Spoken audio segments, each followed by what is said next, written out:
আসসালামু আলাইকুম, সবাই কেমন আছেন?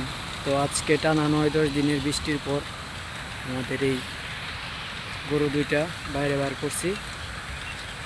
জানেনই তো বৃষ্টির দিনে গরু পালা কতটা কষ্টকর। গরুর খাবার দাবার, ঘাস এবং কি গরুর যে শেডের ভিতরে ময়লা আবর্জনা জমে যায়, গরুর গা ময়লা হয়ে যায়।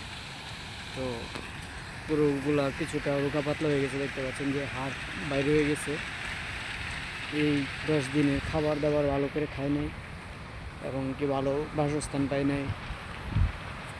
আমরা মানুষই তো এখন অনেকটা বিপর্যয়ের মধ্যে আছি, তার মধ্যে গরু ছাগল যাদের আছে তারা তো আরও বেশি সমস্যায়। তো এই দুইটা গরু কিনেছিলাম আমরা কোরবানি ঈদের 20 দিন আগে।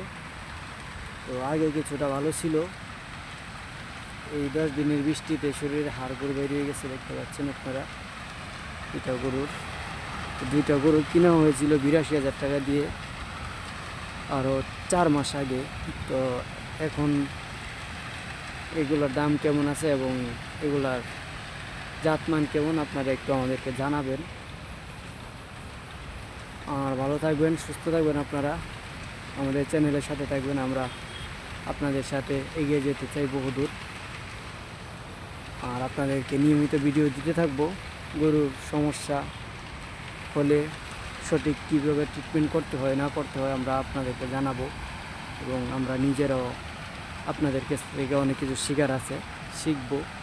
আপনারা আমাদের পাশে থাকবেন, কারণ একটা গরুই তো একটা খামারের স্বপ্ন। এই স্বপ্ন নিয়ে আমরা এগিয়ে যেতে চাই। তো সুস্থ থাকবেন, ভালো থাকবেন সবাই। আল্লাহ হাফেজ।